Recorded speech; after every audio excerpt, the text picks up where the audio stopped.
From a refugee from Kuwait during the Gulf War to a wildly successful entrepreneur, our story today traces the remarkable journey of Lloyed Lobo, a man who turned adversity into a springboard for innovation and community building. Growing up in Kuwait, the community had to come together to rescue the country. Every building became a sub-community, evacuated us to safety, and I had to move from there. Lloyd's path took him from a refugee to starting a family and eventually co-founding and growing Boast.AI, a venture that not only achieved commercial success, but also gave birth to the Traction community, reshaping how entrepreneurs connect and thrive. Pain is the precondition for growth. Anything great is on the other side of pain and suffering. Lloyd's philosophy intertwines personal growth with nurturing business ecosystems, proving that when you invest in people, you don't just build a company. You ignite a movement. Culture is the leading indicator of growth. If you treat people with love and help them grow, they'll treat your business with love and your business with growth. I'm Dr. Jessica Kriegel, and this is Culture Leaders, where we decode the magic behind the masters of movements to unleash the power of culture. This is the story of Lloyed Lobo, a master of a movement that binds community, innovation, and business growth into one transformative force. You're listening to a Culture Partners production.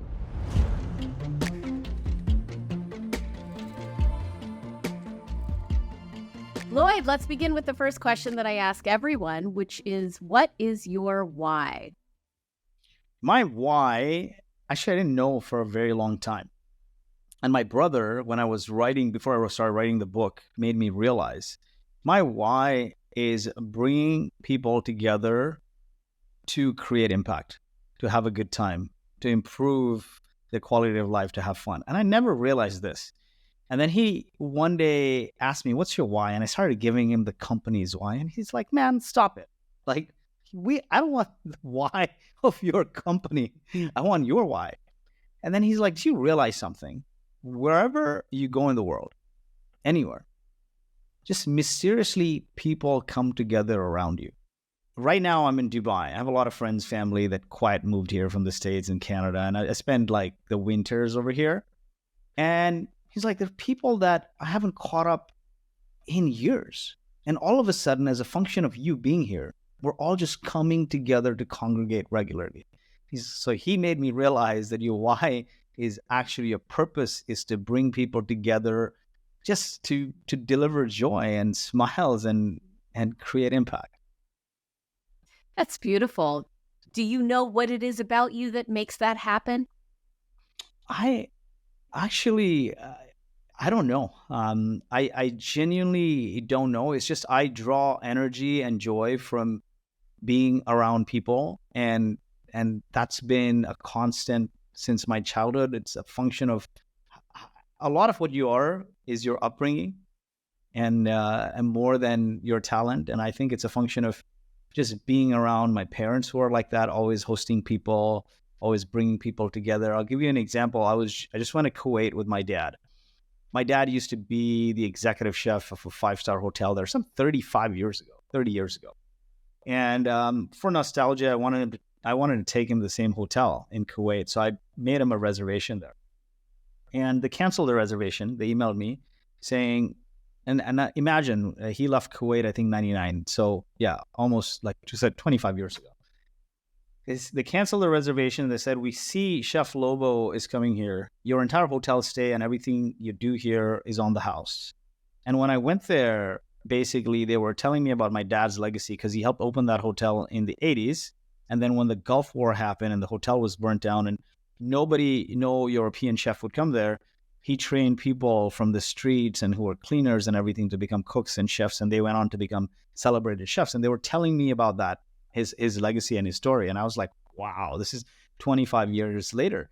So I think it's just being around people like that. My parents loved bringing people together and hosting people together. And our house was one growing up that was always full. And, my parents were poor or not very wealthy growing up, lower middle class, and they not educated, worked themselves up to where they are today. But my mom grew up in the slums of Mumbai, and I was born in Kuwait because if you're not educated in India, you can't make money. So you go out either west or to the Middle East. And if you don't have a degree, you can't go out west. So they were in Kuwait and they could only afford every summer to take us back to India. So my childhood summers were spent in the slums of Mumbai. And I kid you not, going to the toilet was a communal activity, and eating food and watching TV was all a communal activity. It would rain a lot in the summer and puddles would turn into ponds and would be swimming in there. And at the end of the summer, when we had to go back home to Kuwait, I would grab my parents by their feet and be like, leave me here. So I think a lot of what you become is your nurture and what you're repeatedly exposed to, your environment, the people you surround yourself with. So it's always around people who drew joy from bringing people together. And I guess I inherited that. Hmm. So I get the great privilege of getting to interview people who are the masters of movements. And it feels like, correct me if I'm wrong, I want to get your perspective on this, that you are the master of mastering movements. It's a meta sort of interview from my perspective. How would you describe the movement that you have mastered in your life and your career? You know, the only thing constant is change, right? And it's funny because growing up in Kuwait, experiencing my childhood summers in the slums of Mumbai, then eventually, I think as an 8, 9-year-old, Kuwait was struck with the Gulf War and security had lapsed. There was no phone, there was no internet. And the community had to come together to rescue the country. Every building became a sub-community that coordinated food supplies and security and help, etc., and communicated with the next building over, that communicated with embassies, that communicated with governments, and evacuated us to safety. And I had to move from there. And fast forward a few years, we ended up back in Kuwait, finished high school, immigrated to Canada, finished engineering. My girlfriend, now wife, was in med school in New Jersey, and I had to be there. And then just one after the other, I think the only thing constant has been change. The thing, though, is what forced me to move has never been, it's always been some it was a factor that forced me to move. It was a very important factor, like Gulf War, we needed to get out of there, or Canada was better prospects, or I wanted to be with the love of my life. And we were teenagers and dating since then. And so it was always a very important factor that wasn't money that forced me to move. But as a function of dealing with that move, I had to overcome extreme pain and frustration to get there. And I've just gotten stronger and better as a function of that. And so I say this a lot: is pain is the precondition for growth. Anything great is on the other side of pain and suffering. Everything or anything worth doing is a long slog. Trudging the happy road to destiny, right? So, okay, tell me about culture transformation. I'm fascinated with how to get large groups of people to transform together. I did this interview run last year where I was talking to CEOs and asking them, when does your community of employees, your culture, feel most connected, most at their best? And when I looked at all the answers across 60 CEOs that I interviewed, there were two scenarios. One was in crisis, which you've described, and the other is in great success. It's at the extremes, right? When everything's going to hell or when everything is amazing and we have something to celebrate, that people come together. But most people are living in between those extremes at any given time. You're trying to get people excited about an idea and nothing is in crisis and you're not wildly successful, but you're trying to create movement. So what is the number one thing that you would suggest people focus on when they're trying to create movement when there isn't necessarily that crisis or wild success to motivate employees? I recently gave a talk on 7 lessons from building a $100 million plus FinTech company. And just my lessons and also lessons from the book. My book is called From Grassroots to Greatness. 13 Rules to Build Iconic Brands with Community-Led Growth. And in writing this, I looked at some of the most enduring brands of all time, not just the tech companies from the last decade or so, but like the ones like Harley Davidson that have endured the test of time, and maybe talked to over 1,000 people. And I found some very interesting things. One of the key things, at least from my lesson and the ones that I've seen that have endured, is great companies have great alignment. It's important to get people excited to become the co-author of a massive impact, right? Culture is huge. Now, a lot of the times when you're a small team or a startup, you don't think about culture. You think it's fluffy.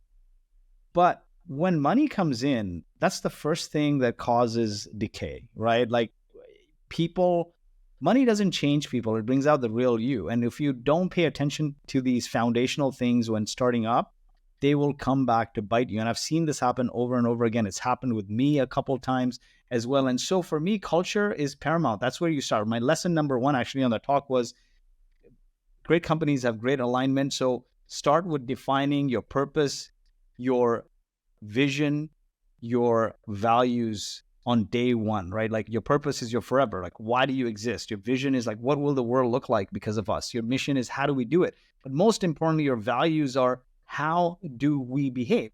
Culture is not what people do when you are in the room. Culture is what people do when no one's looking. It's the actions you take. It's not what's written on the wall. And a lot of people say, this nonsense on their website. And I say, don't look at their website. Look at how they behave. If they say we're transparent, but you're pulling teeth to get information. If they say they're transparent and you don't know the math on your ESOP or your equity stock options, are they really transparent? If they say they're very analytical as one of their values, but when you do monthly employee reviews, the manager is very periphery and just wants to get you out of it. Are they really analytical? Are they deep in their reviews? They're not. If they say they don't tolerate toxicity, but they keep that salesperson who's harassing people and not updating Salesforce because they're closing deals, then their values are just lip services. As you scale the company, that will erode. For me, culture is the leading indicator of growth. If you treat people with love and help them grow, they'll treat your business with love and your business will grow. And that is a constant I've seen across companies. Now, one very interesting thing I wanted to share is I have this framework for values, 6 values, cultural values of some of the most community-led enduring companies. And I call it CAMPER. Sounds cheesy, but if you have CAMPER instituted, you'll have happy campers. And C stands for connection. Basically, these companies that I talk to, right? The founders, the tech company leaders that had endured over a period of time, they had 6 very common values. And so I broke it down and it ended up being camper, right? And it's very, very cheesy, happy campers. But connection means they foster genuine bonds, they build bridges, they nurture relationships. When people feel connected, it empowers them to support one another and grow. Autonomy, they grant freedom and independence, right? When people have the space to make their own decisions, they take ownership and they drive innovation. Look at Basecamp. Basecamp champions a culture of remote work and self-management. They don't do meetings, but this has helped them achieve tens of millions in profit with only 80 employees working 40 hours a week. And their competitors raised hundreds of millions. Mastery, which is enabling people to just get better and better at their craft. Adobe's Kickbox program provides employees with resources and mentorship to fund and explore new ideas. If you noticed in the last little while, Photoshop had this thing where you could just fill the background with AI and like it was so cool, it went viral, right? Like background of any image. And that came out of there. So the fourth one is purpose.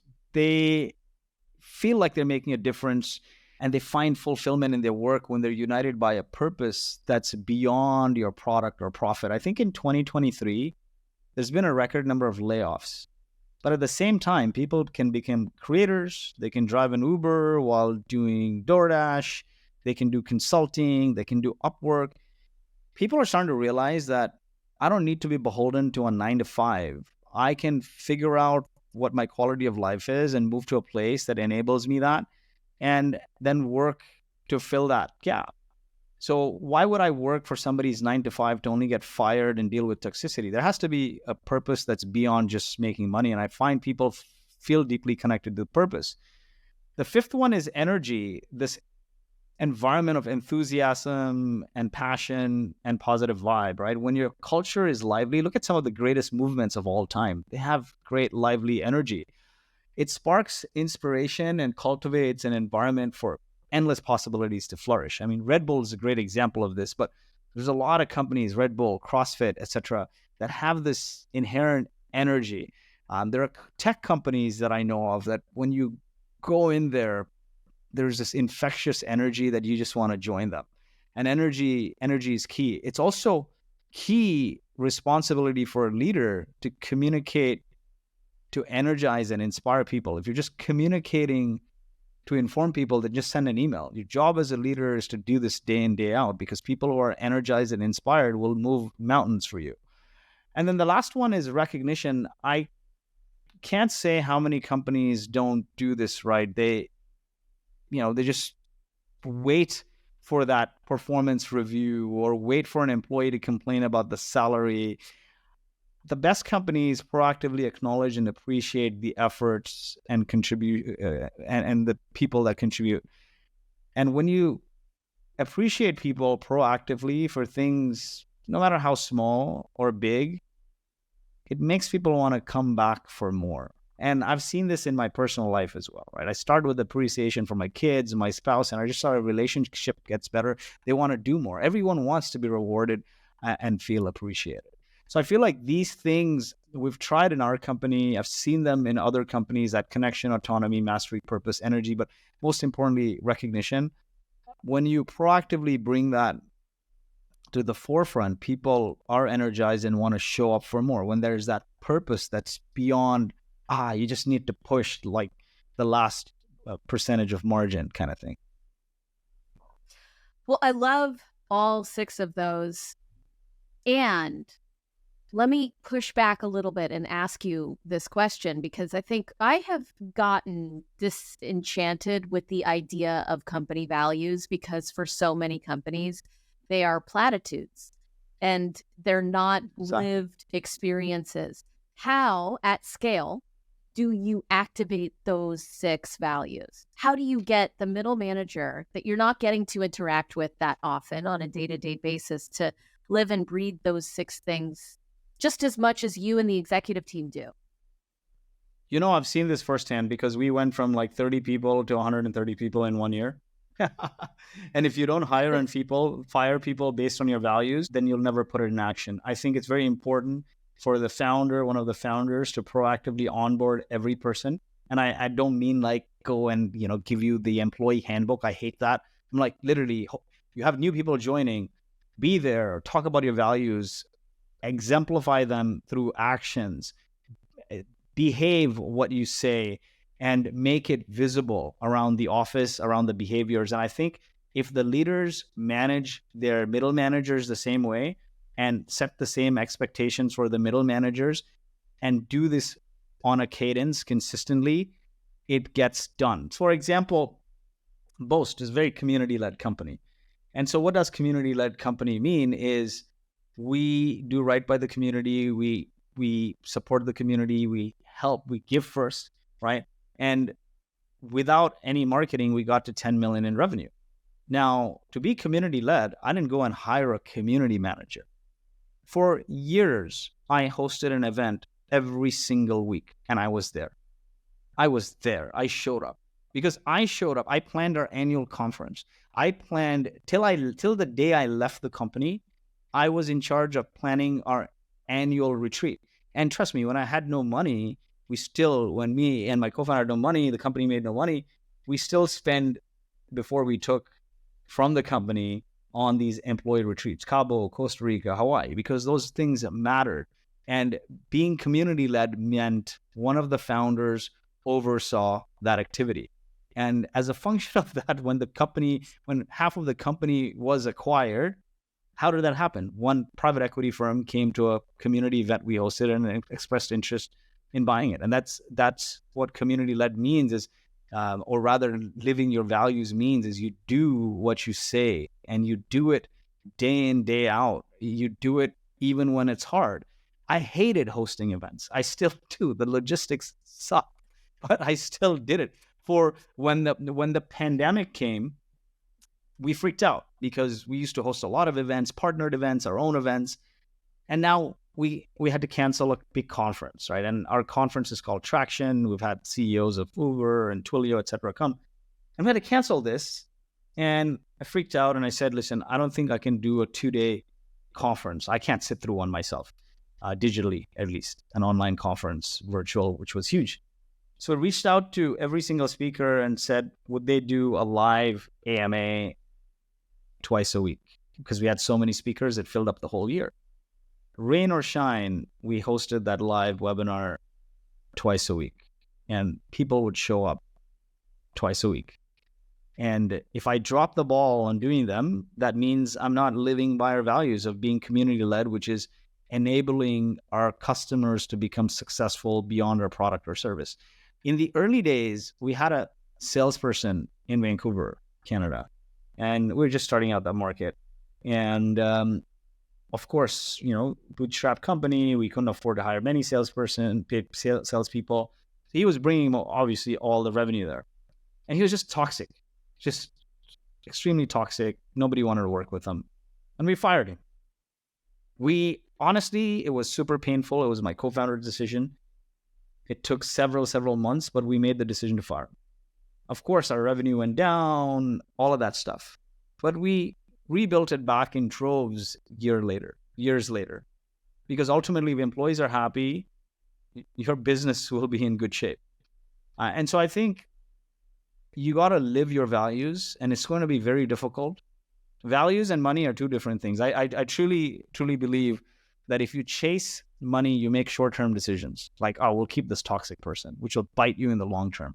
If you chase power, you will destroy relationships. If you want to build a lasting culture, you got to focus on impact. And that impact is sometimes at loggerheads with money. It's a lot of the times the value you're providing to your employees and your customers and putting that first. And if that means telling a customer that I screwed up, even if they're going to cancel a $100,000 contract, so be it. If that's firing a salesperson who's toxic, so be it. Because if you don't do those things, then it's a free-for-all for everyone. Totally agree. And I know a lot of CEOs who agree as well. I don't know that I've seen a lot of private equity investors who think that way, right? I mean, private equity is defined as short-term thinking. I mean, how do you get a private equity-backed company to live that philosophy when you ultimately have people who are running the business but are disconnected from the business? I think this requires a whole nother hour-long behind the scenes without my face conversation on how things change when investors come in and what kind of investors. It's not just private equity, it's any kind of investor for that matter, right? Investors want to return the highest amount of money to their limited partners, whether it's a VC, a private equity, growth equity. Any private capital provider wants to return money to their LPs. Now, here's the thing. If they can't make an outsized return to their limited partners, then why wouldn't the limited partner just put that money in the S&P 500? Year to date is 17% up. And if you look at the iShares portfolio of the S&P 500, it's like 40% up. And over a 10-year period, it returns 10%. So why invest it in a risky asset class then? They want to see a return. That's what they care about. The thing is, a lot of investors are great, but there's a good bunch of investors who are just, MBA grads from Ivy League schools, and they're used to running things on a spreadsheet. But all business, until the day humans are buying from humans, business is going to be part emotion and part data, and you can't run a business on a spreadsheet. And if you try to compromise on values for money, there's going to be cultural decay, and it may be fine for a short-term meal ticket. Maybe in the next 2-3 years, you may be able to get the flip. But if you're trying to build a long-term sustainable company, that cultural decay will catch up to you, and you'll see it in your revenues, in your customer happiness, in your employee happiness. And that's how it's going to play out. And I've seen this time in, time out. I'm an LP myself in 10 funds now. I'm an angel investor in 18 companies. And in writing the book, I've talked to so many and been through my own experience. And I can, without a shadow of a doubt, tell you that culture is the leading indicator of growth. And if you short-term think it, you will eventually not build a long-term business.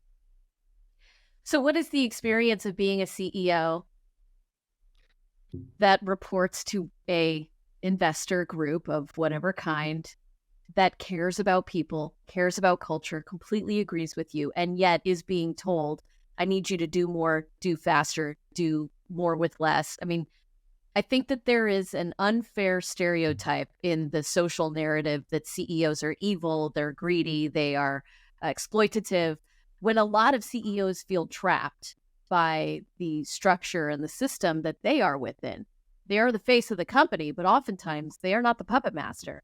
So how often do you see CEOs who feel trapped and like they themselves are being exploited even? Jessica, I've never worked for a big company. The largest company I've worked for is my company. My first job out of university was working for a startup founder. My last job before starting my first company was working for a startup founder. They're all venture backed. And mostly, I think they all failed, not mostly. And I've seen this journey. The partner you pick, and I'll say this is explicitly across every scenario. It's neither the destination nor the journey, but the companions that matter the most. Who you surround yourself with can make you feel like a rock star or a peasant. And it's very, very important to pick the right investment partner, because a lot of what I've seen is they stress you out because they want to see growth, because they want to show that in their shareholder meetings, their LP meetings. And as a function of that, you then start doing rash things. And, like they say, crap flows down the leg, you're relaying it to the team, right? It's very, very difficult to not be able to cave into the investor pressures. And my advice to a lot of founders today, because I think, accelerators, incubators, and everything, they provide a great service. But I think we do one big disservice. We enable founders to create the best pitch decks to win the deal. We don't ask founders what they actually want to do with this idea, their business. What are their values? And when you do these PowerPoint gymnastics with the investor, now think about that. Investor is coming into the deal wanting to provide the highest return. Most of them have not been entrepreneurs. They're MBA grads, career investors, most of them. And now this founder has talked to like tens of people getting advice on how do I show my total addressable market massive and convince the investor it's going to be a $10 billion company. And they've pitched like in front of 100 people to polish their pitch deck. And so they've convinced and they've won the deal.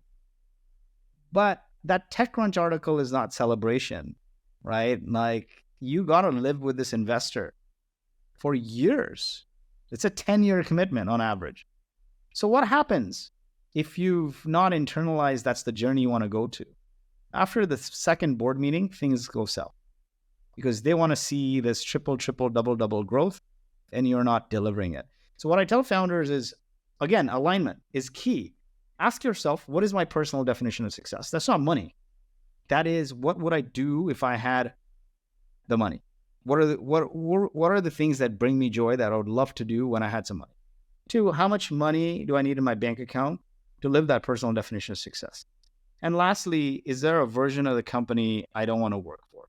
When you write these things down, then it's easier to find alignment. And then you can start saying, man, I don't want to take this investor money. Maybe I'll just bootstrap with customer revenue. See, after being a part of 3 or 4 venture-backed companies and then being on the founding team of another venture-backed company that all failed, the only success I saw was being a part of Boast. My co-founder and I bootstrapped this company, and a lot of it was his fortitude that, you know what, we don't need investors. We don't need investors. Let's control our own destiny. Because me living in Silicon Valley, like you get caught up with the sizzle, right? Oh, if you've not raised money, are you really a serious company? So ignore the naysayers, ignore what the media is telling you. The media has perpetuated this addiction to unicorn porn. In reality, the world is run by horses, camels, and donkeys. And what that means is, perfect example. That's the best line. That's so good. Just bookmark there's that. we have to talk about this unicorn porn, because see what happened in the last 2 years, right? There was a black swan event, which was COVID, and everyone was shut. So anyone who wanted to transact needed to transact online. As a function of needing to transact online, they need to get Zoom, Shopify, Snowflake, Twilio, whatever. They need to buy startup tools, tech tools, which were delivered by startups. So startups started seeing obscene amount of growth. At the same time, the interest rates went down, like rock bottom. So people flush with money said, hey, let's hedge our bets. Startups are seeing growth. Even if one of the companies we invest in becomes a $100 billion company, it's a win. Hedge funds, private equity funds, everyone started investing in startups, flush with cash, and started investing at obscene valuations, 40x, 50x to companies with, $1 million, $2 million in revenue. This caused sort of FOMO with traditional, more sane VCs, and they started following along. Then banks like SVB started lending venture debt to the same startups.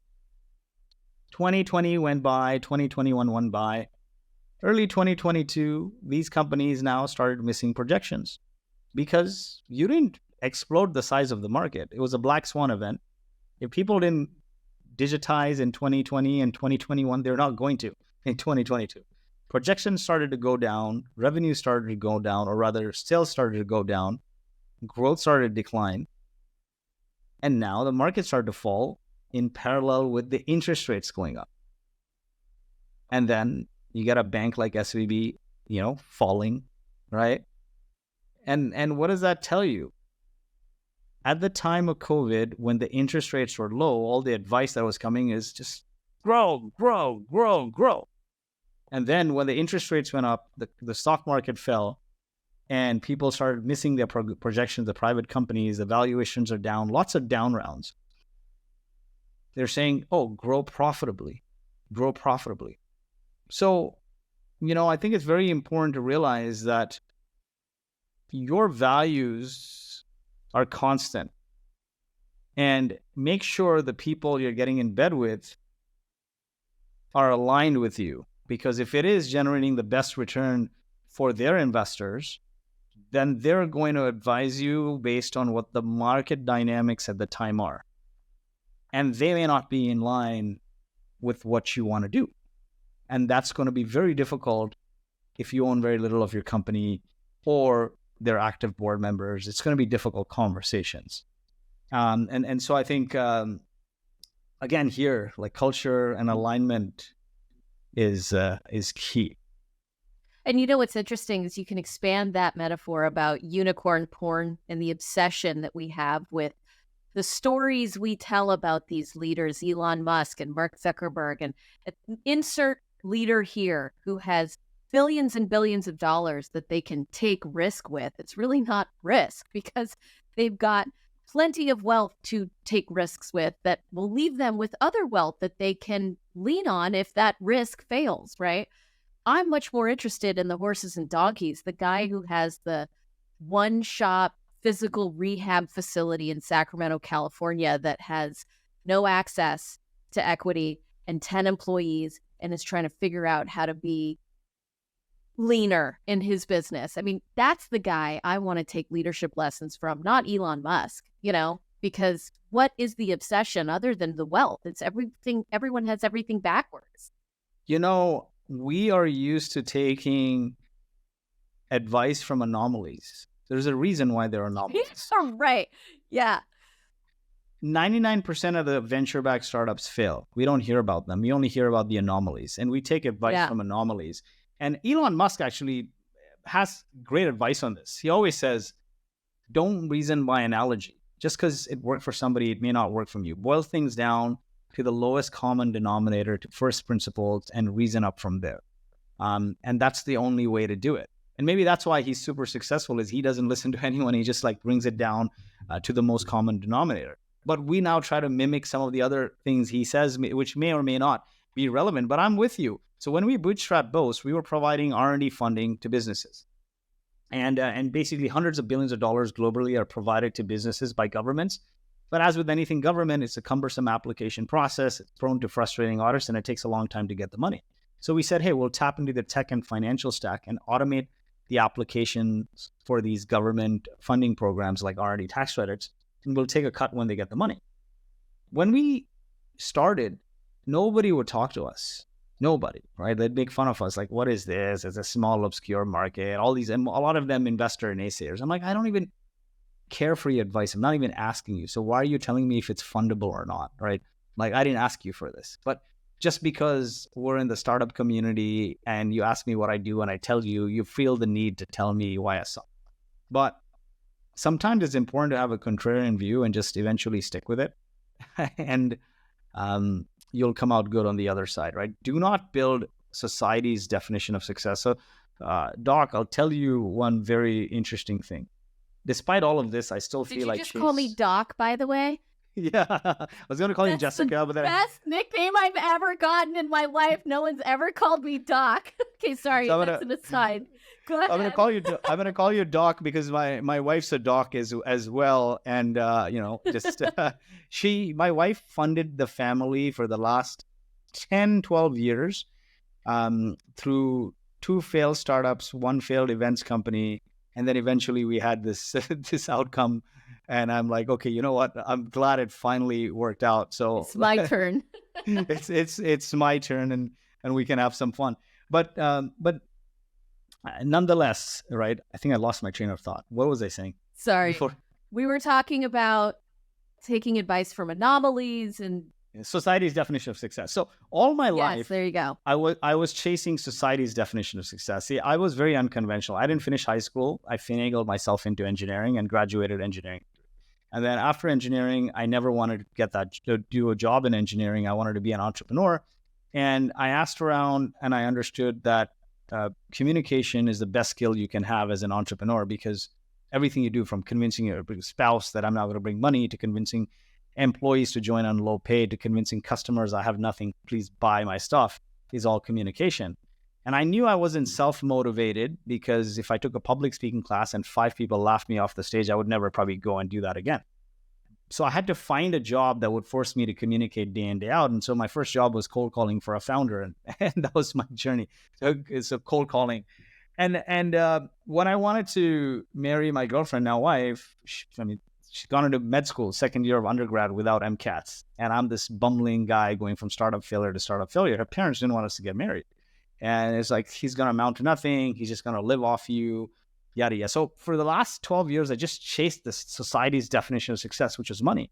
And what's really interesting is when that money came, my wife would say, like, we got 3 kids. You spend no time with us. I'm like, listen, it's all going to work out. Trust me. And she's like, nobody cares about that 1-2 vacation a year.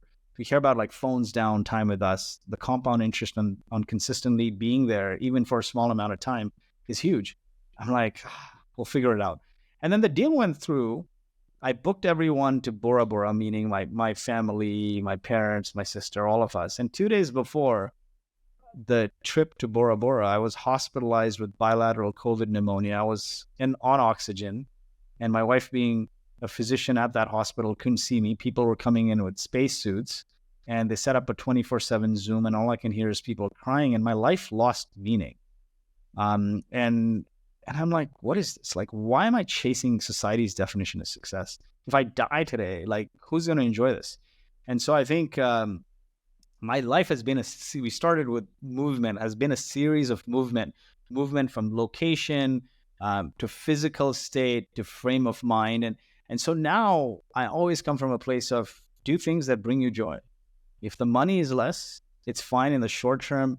It might pinch, but in the long term, you're going to be happier and healthier mentally. The number of people, founders who call me because they are burnt out given what's happening in the investor realm, right? Like COVID boom, and then now the massive drop in valuations is enormous. I made a few posts on LinkedIn around mental health, and I got hit up by actually the founder of a mental health startup that raised 100 million. And he's like, bro, I'm lost. I feel like an imposter.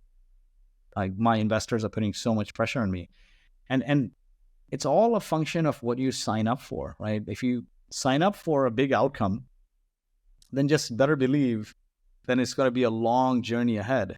And it's better sometimes to speak the truth to the investors and say it's a small market and it's going to grow at 50%. And if they don't want to fund you, it's fine. But if you say it's $100 billion market and it's going to grow 300x year over year and you don't deliver that, then they're going to be on your case day in, day out. They're going to frustrate you. They're going to talk to your employees behind you.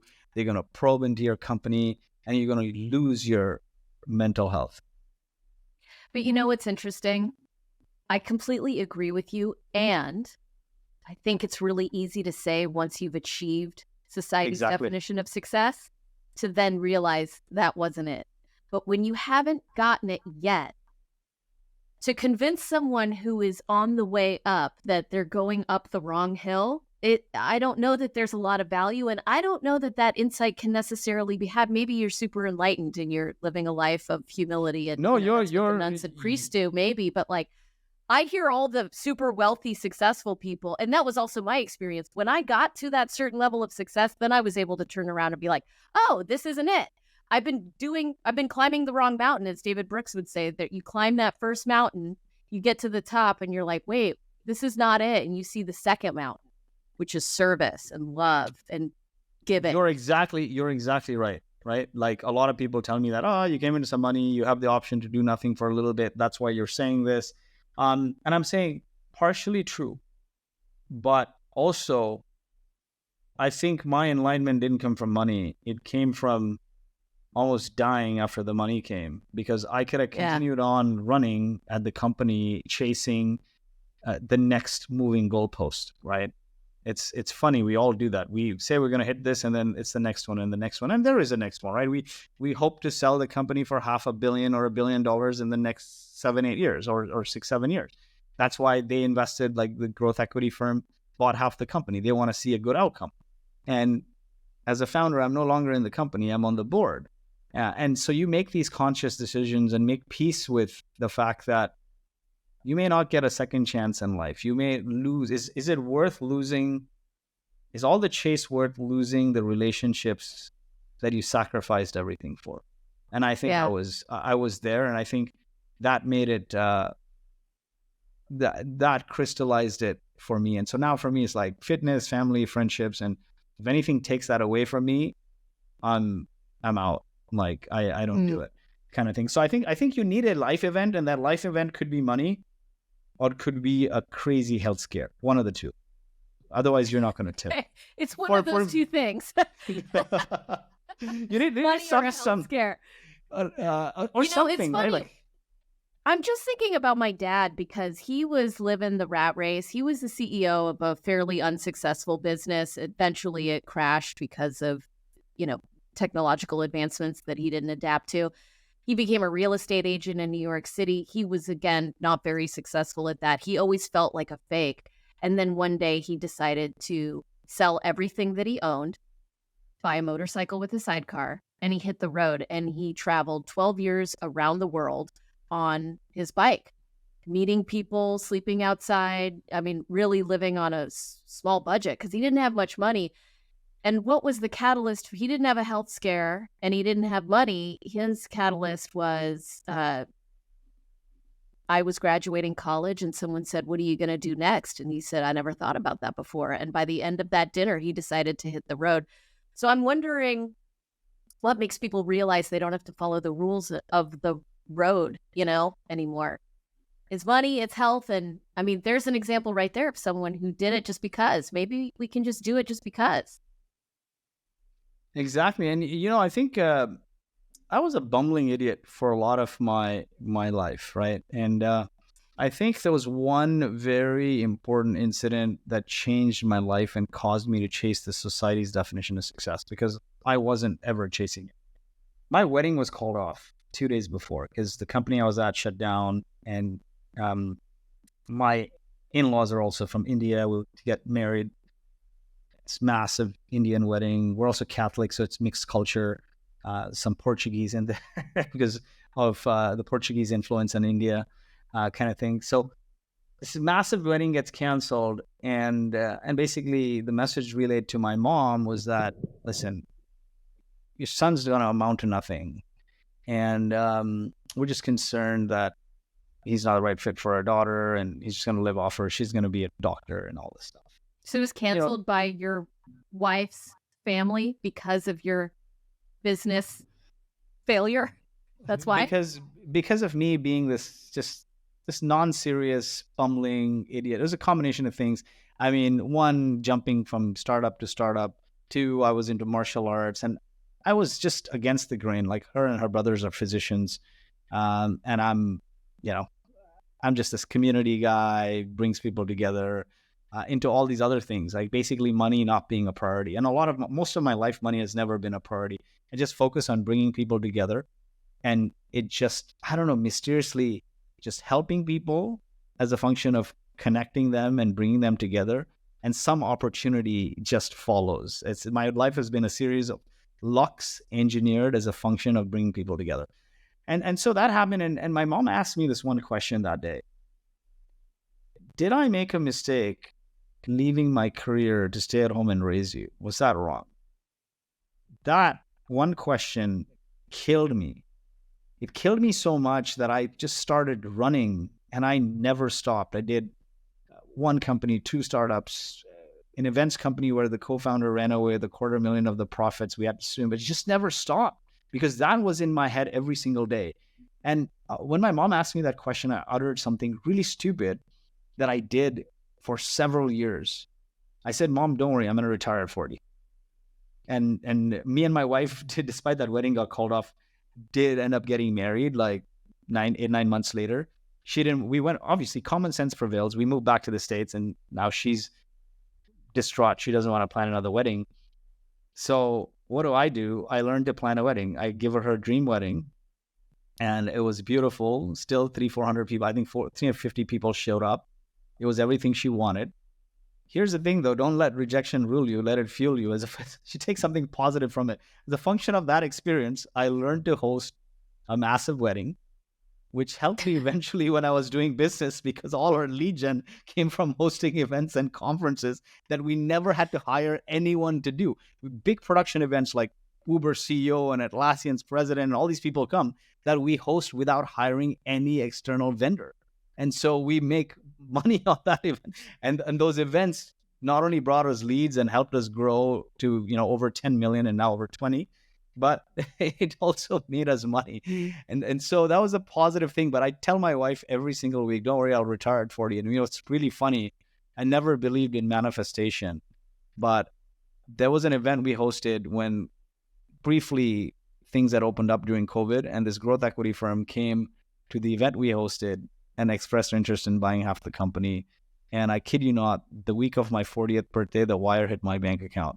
And man, my mom, my wife, everyone just lost it. So I don't know what to make of it, but like, I chased society's definition of success. But like you said, there was this one incident that actually put me on that path. I likely wouldn't have cared otherwise. That's a beautiful story.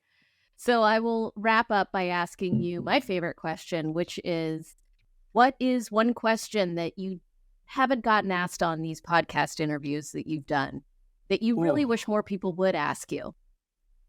Yeah. A lot of people ask me about business advice, and most podcasts, they ask about business advice, growth, building community, raising money, exiting. Nobody asks this one question, is like, how do you play the long game? Life and business is a marathon. It's not a sprint. And to be able to play the long game, you need to be able to sustain yourself mentally, right? And a lot of it's an emotional roller coaster. One day you bring money, one day you don't. Your family is pissed because you missed an important event, or you had to compromise your kids' school event to go to a board meeting. It's just misery. So how do you stay in peak mental shape is key. And nobody asked me that. And actually, I wish enough people talked about that on my journey, because I hit rock bottom and got depressed after I landed in the hospital for COVID. And so I think more conversation needs to be happening around founder mental health kind of thing. Okay. So how do you play the long game? Yeah. So for me, it was number one was changing my environment. A lot of what we do, I say, to cope with mental health is what? Medication, right? Like SSRIs and all of this stuff, meditation. And then I'll just say masturbation as mental masturbation, all the other shit we do to cope with it. But if you're doing all these coping mechanisms, but your environment sucks, then that's the first thing you got to change. And so for me, it was just cutting out negative energy, the people who constantly bring me down, disengaging from negative conversations, negative news. There's so much negativity out there. And the compound interest on consuming that day in, day out for years, it'll just destroy you mentally. So you got to make sure, one, you cut out your negative energy. The second thing I did was cutting out a lot of the dopamine. And I'm not trying to be a proponent of, you shouldn't drink alcohol, but a lot of us entrepreneurs, we socialize for a living kind of thing, right? Our life is spending time with customers and that. And as a function of that, we consume a lot more alcohol than is good for our body. So I just made the decision to cut out alcohol and did my best to cut out sugar. It's up and down. I don't even do caffeinated energy drinks, none of that. And that helped a lot. Clean my diet. I think, a lot of your mental health is what you eat, because of the things that happen in your gut. And so eating whole foods to remove everything processed, that was huge. And then working out first thing in the morning. There's a study by Naperville High School called 0 Hour PE. They asked students to work out before they even flipped a page of a book. Those students over time ended up having some of the highest IQ and highest athletic ability in the world. There's no brain function that exercise doesn't improve. So I can't operate or start my day if I don't work out. Like, first thing is, think something good that happened the previous day, a person or a thing. And I'm not saying like go and say it on social media, write it in a book, but just mentally say that. And then, my jam is play Eye of the Tiger and bang as many push-ups as possible. And then I'm warmed up and I have to go to the gym, but work out and that doesn't just mean go and lift weights. It could be like dance. I dance twice a week, or do calisthenics, like some movement activity, walk 10,000 steps, like do something. And it just releases endorphins in your brains, I feel. And like, it just, sometimes at work, you feel like you're losing. And actually, a lot of the times, especially at certain inflection points of a company, maybe en route to 1 million, you feel you're always losing. Then when you're trying to eke out to 10 million, you feel you're always losing. Then when you try to go from 10 to 20, you got to change the management team, maybe change the systems. You feel like you're losing. The gym is one place where you can win every single day. Do a little more, push a little more, lift a little more. And then it puts you on that winner's mindset and you just pumped. So I think that's worked really well for me mentally. Surrounding myself with positive people, working out, eating clean, and just being active in and around nature, soaking in some sun. Well, thank you so much for chatting with us today, Lloyd. I have learned a lot today, and I am so grateful for your time. Thank you so much. This was a lot of fun, and I hope it'll be insightful for your audience. Thank you for tuning in to Culture Leaders. I'm Dr. Jessica Kriegel, hoping you found inspiration in today's story. If you enjoyed the episode, please leave a review and share your thoughts. And thanks for listening. To connect and learn more about today's guest, visit the links section on this episode's show notes. please be sure to connect with Jessica and the show at jessicakriegel.com. There, you'll be able to see all the episodes and learn more about transforming culture at your organization. This episode is a Culture Partners production. Until next time, keep shaping a positive culture. Thanks for listening.